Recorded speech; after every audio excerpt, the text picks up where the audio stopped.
Tunisie. Depuis plus d'une semaine maintenant, les violences se multiplient contre les migrants d'Afrique subsaharienne. Des organisations de la société civile tunisienne en France appellent d'ailleurs à un rassemblement tout à l'heure devant l'ambassade de Tunisie à Paris.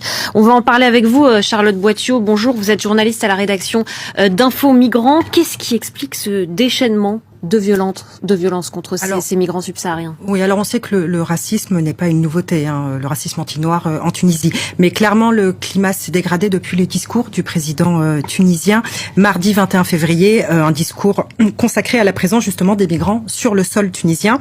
Kais Saied, le président, a appelé lors de cette réunion à prendre des mesures urgentes contre ces migrants clandestins dont la présence, selon lui, est source de, je le cite, de violence et de crimes. Alors les mots employés par le président durant tout son discours sont particulièrement virulents à l'encontre des Noirs. Il parle d'un plan criminel qui est mis en place depuis des décennies pour changer la composition démographique du pays. On est clairement dans un discours de grand remplacement, un discours raciste, alors que les migrants ne représentent que 0,2% de la population tunisienne. Et à la rédaction d'Info Migrants, vous avez pu contacter des personnes sur place, notamment un étudiant noir qui se dit terrifié. Oui, alors juste avant de venir à son témoignage, je précise donc que le discours du président a trouvé un très large écho dans la population tunisienne et entraîné de violentes attaques contre les migrants africains. On parle de passage à tabac, de personnes expulsées de leur domicile, de personnes qui ont perdu leur travail du jour au lendemain.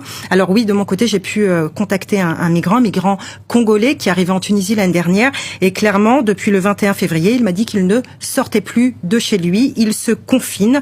Pourtant, il n'est pas en situation irrégulière. Il a des papiers, un visa étudiant, mais voilà ce qu'il m'a dit. Ces derniers jours, je ne peux plus aller en cours, j'ai trop peur. Dans la rue, j'entends toujours les mêmes phrases. Rentrez chez vous. Comment voulez-vous que j'arrive à l'arrêt de bus sans me faire agresser? Un de mes amis a reçu un coup de couteau alors qu'il sortait d'une épicerie. Pour l'instant, je vis en colocation avec 3 autres étudiants. Je suis à l'abri, mais jusqu'à quand? Et face à ce climat de terreur, votre contact, Marc, a décidé de fuir le pays, de fuir la Tunisie. Oui, tout à fait. Il prévoit donc d'abandonner ses études pour rentrer à Kinshasa et il n'est pas le seul. À l'heure où on parle, on sait qu'il y a des files d'attente devant les ambassades de différents pays à Tunis. Les populations noires, qu'elles soient en situation irrégulière ou en règle, supplient en fait leurs diplomates de les exfiltrer du pays. Et les avions ont commencé à décoller puisque un premier vol retour qui comptait 50 personnes a été organisé par la Guinée avant-hier. D'autres vols sont prévus par la Côte d'Ivoire qui compte plus de 800 inscrits, de 800 Ivoiriens qui se sont inscrits pour ce retour volontaire au pays et un vol de 150 personnes a été programmé par le Mali.